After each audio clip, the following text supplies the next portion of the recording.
Guys, good afternoon. Welcome back sa aking YouTube channel. For today's video, check natin ang 2024 Honda City 1.5 RS CVT Meteoroid Gray.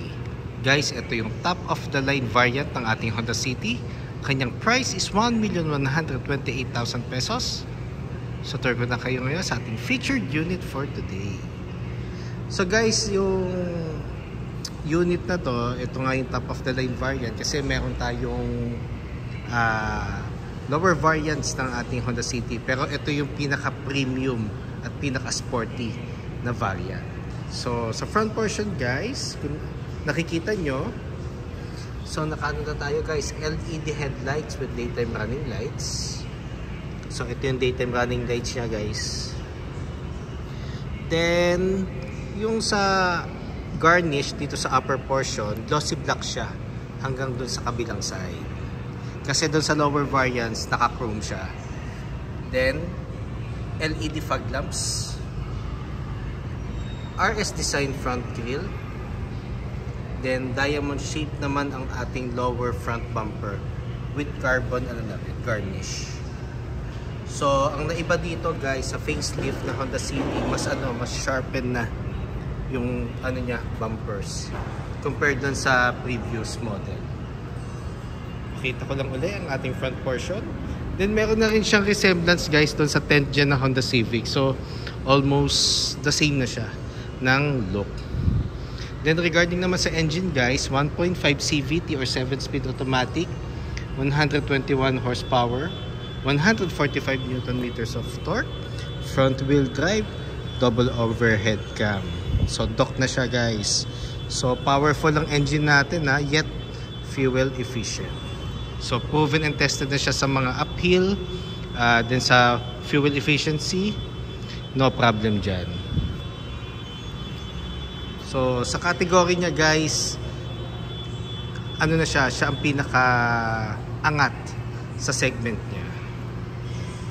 So dito naman tayo guys sa ating passenger side.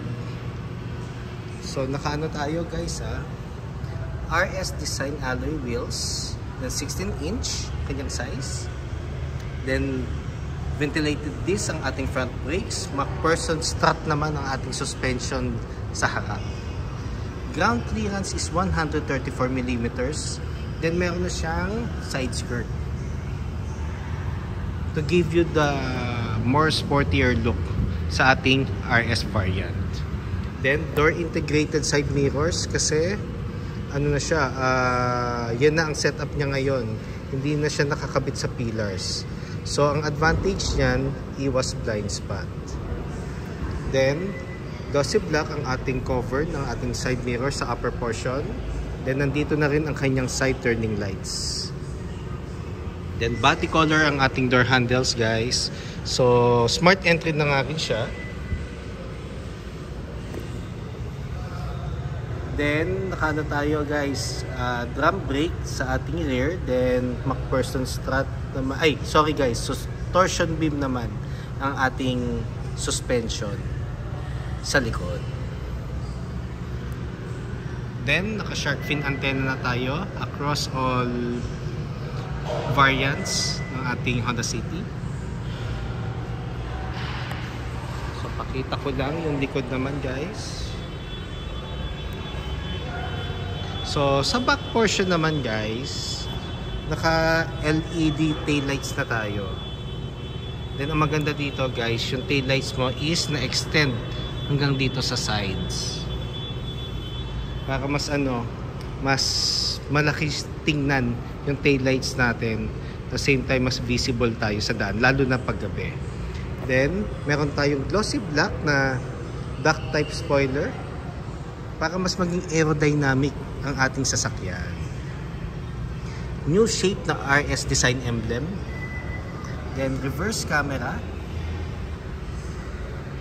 Then sa lower rear bumper naman, naka-carbon type na rin tayo. At actually naka-emboss na siya or nakalabas na. Para mas maging actually sporty look lalo. Kasi RS design So pag mga RS concept kasi normally siya mas premium ang accessories, the same time ang kanyang itsura. Then ito ang ating compartment space guys, 519 liters of cargo space. So sa mga ka-segment niya, siya ang pinakamalaki ang compartment. Then spare tire is donut type. Then yung jack niya is nandito na. Then tool set, kasama na rin naman yan guys. So standard naman yan kay Honda. Then meron tayong ano dito, cover para dun sa top of the line. So dito naman tayo sa ating driver seat or driver side. Sorry guys, ngayon lang uli kasi ako nag-vlog after kung lumipat dito sa Balintawak. So balik na ako sa aking mother dealer, which is 4 years din ako dito, 2016 up to 2020. Tapos nag-pandemic. Yun. So I'm glad na nakabalik na ako uli dito as selling manager na. So yun. So balik na tayo sa unit. So gasoline operated siya guys. Then 40 liters ang fuel tank capacity natin. Then 91 octane and up, pwede, basta isang octane lang ang gagamitin natin. Then fuel consumption nito guys, nag-range siya 8 to 14 kilometers city driving, 14 kilometers and up highway. So dito naman tayo sa second portion. So dito tayo sa second row. So sa door panel natin guys, urethane texture with leather and red stitches sa ating armrest dito sa door panel. Then ang ating materials for the seats is full genuine leather guys with red stitches. So hindi na fold guys yung sandalan. Not unlike yung previous model kasi yung mga top of the line is na na-fold yung sandalan. Then meron siyang side airbags hanggang dito sa likod. So regarding safety, hindi magpapahuli ang Honda. Laging advance yan sa safety features ng bawat unit natin. Then ang ceiling natin is black. Then meron tayong aircon vent or rear aircon dito sa middle section. Then meron tayong dalawang power outlet at 12 volts.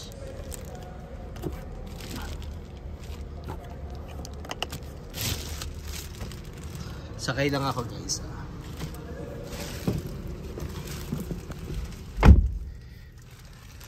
So meron tayo guys na 8 speakers So 4 speakers, 4 tweeters. So ito speaker na malaki, 4 sa bawat door. Then meron dito kabilang side and doon sa may A-pillar, tsaka doon sa may ilalim ng front door. Then map light, dome light guys, dome light. So ugaliin natin na i-check lagi ang mga ilaw, yung map light and dome light, lagi natin siya i-check kung nasa middle siya or naka-off. Kasi pag naiwan natin siya nakalagay sa on at hindi natin siya napatay pag nilak natin sa sasakyan, matik madedrain ang battery ng ating sasakyan. So kung makikita nyo, very spacious ang mga legroom. So isa sa mga assets talaga ni Honda is yung maximize interior space. So for 8 years ko kay Honda, fully satisfied naman ang lahat ng clients natin. And nakapag-build na rin tayo ng long-term relationship with some of our clients. Pero sa 8 years ko kay Honda, wala naman akong naging problem. Lahat naman ng clients ko, na-serve ko naman ng magandang service ang ating clients. So smart entry na nga rin pala siya guys, yung na-mention ko kanina. Then dito sa door panel naman, dito sa driver seat, nandito yung switches natin. So nandito yung power folding side mirrors. adjustment ng mirrors, left or right. So dito mo siya adjust sa kanyang knob. Then central door lock, window lock, and window switches. So meron din tayong lever dito sa driver seat para i-open yung yung compartment. Then dito naman sa baba guys, nandito yung gas lid and yung sa hood. So may height adjustment din ang ating driver seat. Depende yan kung ano ang preferred position ng magdadrive. So sakay naman tayo dito guys. So ito nga pala guys, nakasagad siya sa dulo. Kanina kung nakita nyo yung legroom ko, nakasagad na yon pa backward. So pwede ko siyang adjust pa forward. Then ang ating steering wheel guys is tilt and telescopic. It means pwede ko siyang i-forward or i-back, then up and down. So hindi lang siya tilt. So telescopic din siya guys. So pag nahanap mo na yung position ng steering wheel na gusto mo, ilalak mo lang siya dito. Kasi ako pag nagda-drive ako guys, gusto ko kita yung buong panel. So ang panel natin is composed of analogs, both sides, then colored na digital portion. So pag naka Honda Sensing na rin pala to guys. So pag naka Honda Sensing ang ating unit, colored na ang ating digital portion.